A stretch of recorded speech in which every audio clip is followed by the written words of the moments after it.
I appreciate you all joining today to take a look at the Safety Skills platform. We've been working in the backgrounds to get this set up and ready for you to go when we're done with this call. So we should be ready to get people in here and get started and answer questions that we have. Let me just do a quick yeah. for everyone. So Safety Skills is a collaboration between ourselves and the Safety Skills online website through our Workers' Comp Reinsurer Alliance, who has allowed us to have this program for free for our members, which is outstanding. The content that you're going to see and the amount of content that's on here, I think you're going to find to be impressive, as I have, and the whole loss prevention department has, as we've reviewed what they have to offer our members. So as we go through this, Greg Adams from Safety Skills is going to take the people on this training through how to set yourselves up as an administrator. And you'll receive an email from me that gives you access to the system, and then you're able to set up the training programs and what courses you want to have your employees take. And Greg's going to take you through that process once you get into the system, once I give you access through the email that I will be sending out, hopefully within the next week for you. So I'm going to let Greg take it away and kind of go through the website and all the features and how you would be an administrator in this system. Thanks, Greg. Thanks, Brian. So what we're seeing right now on my screen is the Rhode Island Trust site. This will look similar when you get your login and get logged in. So you'll see the logo. A difference in what I'm seeing as opposed to what you see is you'll only see statistics for your group of people. So that when we set you up, you're going to have access to what we call an advanced administrator level. That level will allow you to set up your employees, add them, assign them training, but not get mixed up with anything else that other organizations are doing in the platform. So your statistics will look and feel different than what everybody else is seeing, but you will have a snapshot of how things are going from your program right here on this dashboard. A couple things to note on the dashboard are there some helpful getting started YouTube videos. So if you ever have problems remembering how to assign courses, how to run reports, how to edit users, how to add users, how to deactivate users, there's always these helpful videos here, as well as so the question mark here where we have some helpful articles that you can pull up. And it's kind of like a Word document or PDF document of how to do specific things in the account. There also is access to our help desk. You'll be able to go in and create a help ticket here or call them directly. They'll have the ability to go into your account and see what you see and help you through that process. So I definitely recommend that, and the question mark here if you want to explore once you get set up. But a lot of time what we're doing in the system is we have your employees who are taking training, and that's the goal, right? So your employees will only see the training tab. They won't see all of these things across the top here because they're not relevant to what they're doing. So they'll see courses that are assigned to them. They'll see any upcoming training that they have due. And then they'll also see any completed training with links to the certificate. So if they need to get a certificate to show at a job site or whatever, they'll have access to those certificates right here, and you will as the administrator as well. The courses themselves are, and actually one thing I did like to know is once they complete training, if they ever want to go back in and reference the course, they can do that just by clicking on the course name, and then they can go and actually review the course in that review mode where it's not keeping track of statistics, but allowing you to go in and access the courses. So to spend a couple of minutes just on how the courses work and how they're set up, when you assign a course, you don't have to choose the language in which you want that learner to take. So if you have English and Spanish speaking employees, you just select the course and then they can select what language that fits for them. So in this course is available in English and Spanish. I'm going to click English. And at the beginning of the course, there are some basic controls on how to navigate the course, how to turn off the sound, how to turn on closed captioning, any of that information that they need. A couple things to know is that the courses are HTML5 compatible. So they're available on any internet browser, any mobile device, any type of thing that has access to the internet, they're going to be able to access these courses. So if people are having issues playing the course, typically it may be based on just their internet connectivity or certain things that they may be having trouble with there. There is closed captioning, which they can turn off by this button down here. And then there's also a full training transcript. So if they don't have speakers, they can follow along with what the narrator is reading and the pace that it's going through this button here. Then the way it's set up is that the learner has to go through and actually wait till the narrator's done reading, and then a next button will become available so that they can move forward through the course. So they can't just click through to the quiz questions. The courses are competency-based, which means that there will be quiz questions throughout the course to guarantee that people are, not guarantee, but to make sure that people are paying attention and that they are picking up on the core competencies that they're supposed to be gaining while taking this course. So when those quiz questions are answered, if a learner gets them wrong, it'll take them back to the part of the course where it's talked about, and then they'll go through those slides again and then answer that quiz question again. So they'll be able to answer that until they get it right. The system will be tracking how much time they're spending in the course, as well as kind of just the basic time and when they're logging in and that kind of thing. We don't track wrong answers on the administrative side. If we ever needed to get that, we could get it from the database, but it is something that we'd have to do on our end. So I'm going to close this course just for the sake of time. We will talk about how you can review courses before you assign them, and we'll also talk about some of the other things that you can do with the courses themselves. But once you get your administrative login, your first step will be to add employees. We have two ways to add employees. We have an add single user option or add multiple user option. And we'll start with the single user option because that gives us a basic how-to and what our users need to have in the system. So to add a single user, you would click these gears on the right, click the add single user button, and it'll take you to this screen. This screen is going to have what required information you have here.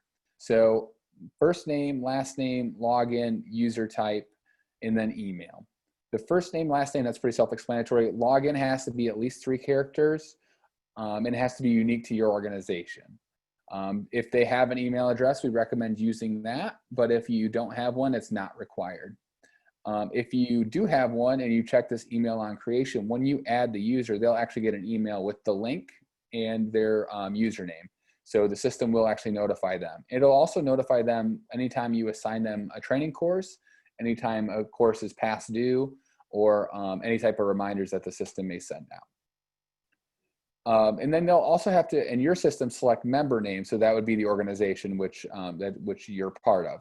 So when you're set up, you'll be able to see all of these, but you won't be able to add users to any of these other fields. So you won't be able to add them. You won't be able to see any of their employees, but you will see who's in the platform here.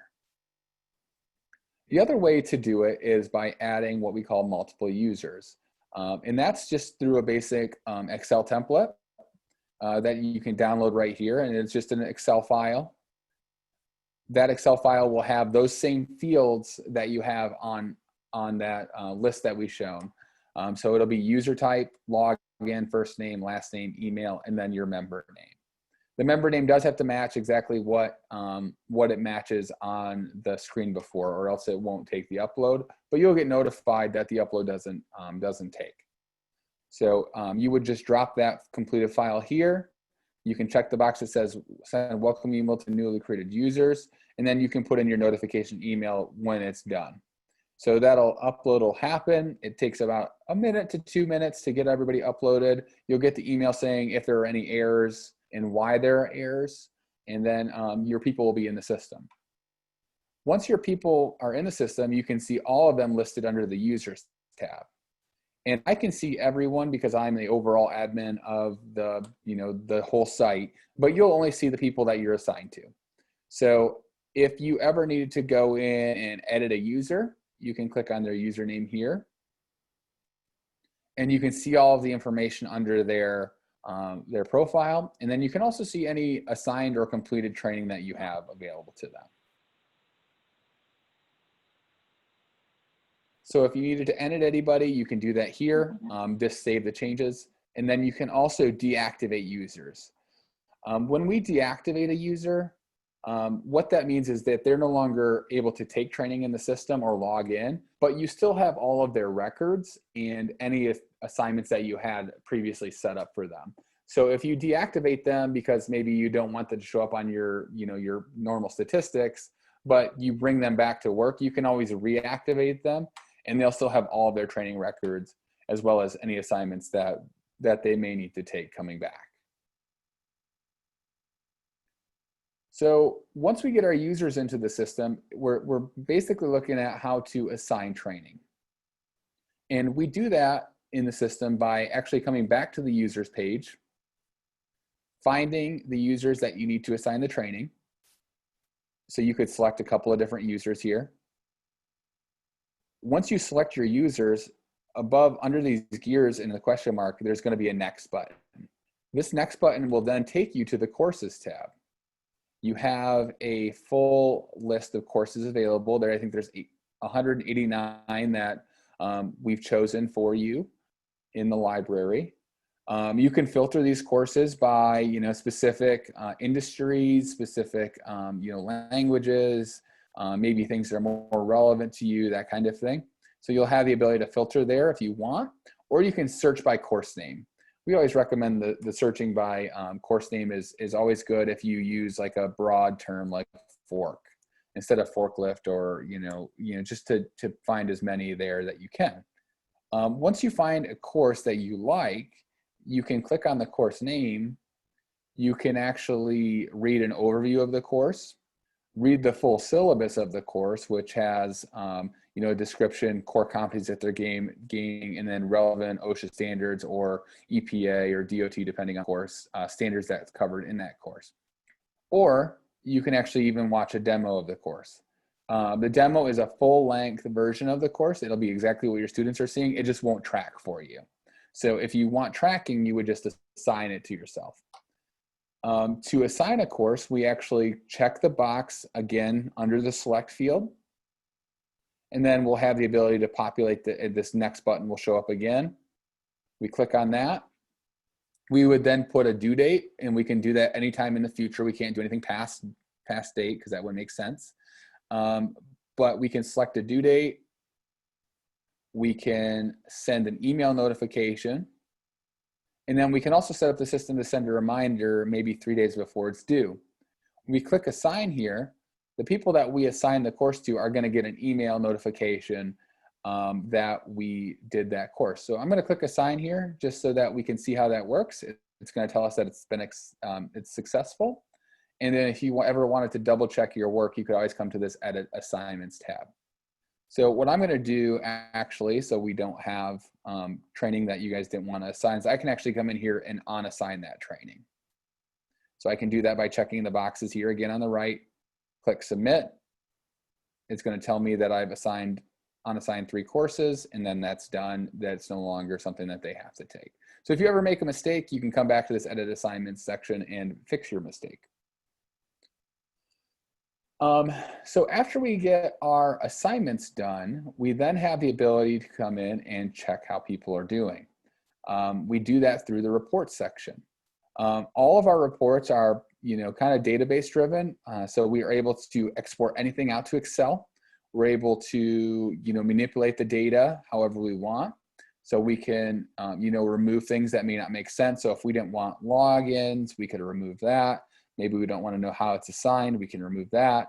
We can actually, if we have different fields here, which you will have in the future, you would actually be able to add this information in, like member name. So we could add things into the report as well. And then we can sort by that information. So if you wanted to come in here and sort by that, you could just select a box, click OK, and it's going to filter that information. We can then export all these reports to Excel. And then if you find a report that you like to run on a normal basis, you can actually save this report by giving it a name, and then you create that report.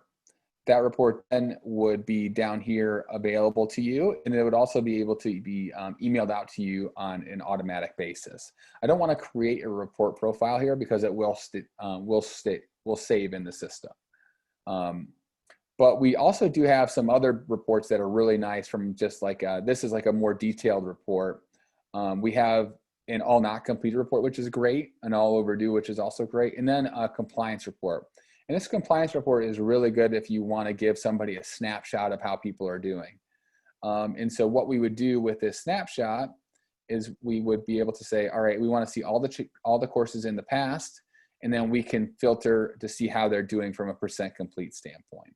So we don't have all of that data as far as, you know, what courses and that kind of thing, but we get an idea of how many minutes they've spent, how many courses they've assigned, and what their completion percentage is so far. And so that is, I guess, a really quick overview of the platform, how to assign training, how to run reports, how to view the training when you have to take it. I'm going to ask Brian if he's seen any questions in the chat come up, and then I can answer those and maybe give some, you know, information here on what people have seen so far.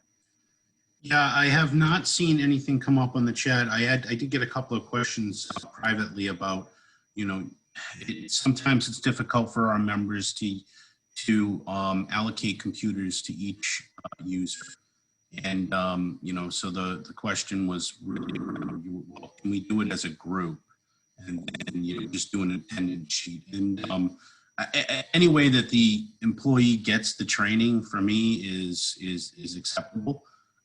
You know, I think that the purpose is to disseminate this really good information, right? So, I mean, as members, if you need to do that because, you know, your DPW or your maintenance or your parks and recs or janitorial staff don't really have access to their computers or even maybe email addresses that are assigned to them specifically that they use. You know, that is an option. We would prefer to see each individual user so that they can have a certificate generated and you can track, you know, when maybe a re-training is required on an annual or biannual basis, you know, whatever you're doing. But, you know, it's definitely up to the member on what they want to do. This program is entirely at your disposal, however you want to get information out to your employees. You know, and we hope that all of our members take full advantage of it because it is really fantastic, and the amount of courses that are available are extensive. And we actually scrubbed it down. I went back and forth with Greg a bunch, you know, to kind of scrub it down for the things that really weren't pertinent to our operations. But we did find that, you know, I think we have 109 now in that or on there. So, you know, I think all of those courses could be used for, you know, one of our members or one of their operations. So we wanted to make sure we had that covered. So if anyone wants to open up the chat function and ask a question, we will answer it here. And I will give just a minute to see if anyone does that. Yeah, and Brian, to your point, we do have a session section, and when we'll talk a little bit about this, it's not used a ton because this is like an online program typically, but our session section actually allows us to do training in group mode. So if you have a list of users that you still want to keep track of how they're doing it, but maybe you're doing it in the classroom training, you could say, all right, I want to create a course on active fall protection. I'm going to hold this course on the 18th, and it's going to end on the 18th. And it's going to be maybe 2-3 hours. We would give it a name, and if for some reason you got to select the time zone, but we can give this a name. It would be active fall protection. Give it an instructor name if you want, not mandatory, and any additional info about the course. Once we create this session, it's available here. And what that allows us to do is that actually allows us to launch the course in what we call group mode. And it is the same course as what your individuals would be taking, but you have a printable test and answer key here to be able to give out to your people in the group. And you can actually, you know, hand it out, print it, they can score it. And then you can actually upload a list of your attendees here if you wanted. So if you had a sign-in sheet, or you could actually check the box next to the name of the people that actually attended the course, mark as attended, and they're going to show up in the reports that they did this course and it was in a group mode, and they'll have a certificate there too. So wow, that's something I didn't even know, Greg. That was great because that is good, because a lot of our members do need to do kind of that group mode thing. Yeah. You know, and that's fantastic, because they can get individual certificates and actually do individual tests instead of, you know, when you get in a group, you get some people that really aren't paying attention, and, you know, they're kind of just there to be there. And with that test being available, I think that was a further incentive for them to really pay attention during the course and get that information so that they can pass the quiz that's done. We did have a question come in from Marianne Oliveira in Barrington. Approximately how long are the training sessions? So it varies dependent on the topic of the course and the subject matter that it covers. We try to keep our courses anywhere from 15 to 25 minutes in length, but some require more information. We have like some courses that, like a sexual harassment, maybe for supervisors may need to be 2 hours, right? Or reasonable suspicion training. But you can see how long it is before you assign it out. So like this course, Active Fall Protection, is 10 minutes. So you'll be able to see that under the estimated duration. You can also add and remove columns here too, if you want to not have to click on every course and see how long it is. And this is all in minutes, okay? But yeah, as you can see here, 10 to 25 minutes is average. Some courses will be a little bit longer than that, depending on the subject matter. Yeah, and honestly, some of the subject matters have to be longer than that. I mean, basic first aid is a pretty complex training, so I can see why that would be 37 minutes. And your Red Cross CPR training, I don't think anyone wants to learn CPR in 25 minutes. Right, and that one, it's funny you bring that up, because this one's a little bit different. This actually is a course from the Red Cross. This is the blended version of the course. So it does, this does not provide a certificate. So if you do have somebody that is a first aid CPR trainer, this will cover the classroom portion only. It will prompt you to complete the hands-on part. So how does that, maybe you can talk about that. Is there some type of agreement that Safety Skills has with Red Cross that? Well, so the Red Cross wants to get as much information out there to people. They want people to be certified in the training. So they allowed Safety Skills to upload it into the LMS. And what it says when you complete it, it says you need to complete the skills portion. And then an authorized trainer has to do that skills portion. And then, the Red Cross is still kind of making some money because they have, people have to get their cards somewhere, right? They have to buy it from the Red Cross. They're doing the Red Cross training, that kind of thing. So that's how that kind of works. Right. Well, I think some of our municipalities especially have firefighters that are trainers. So they can actually do the hands-on portion if you do in the classroom. Yeah. We may cut down on the amount of time that needs to be spent, in the class. Yeah. Which is great right now with COVID and everything like that. It removes that need to all be in the class together and kind of show you. Yeah. Right now, online training, we've done a lot from the trust standpoint as well. A lot of our courses online as much as we can. Our wellness programs are all online right now.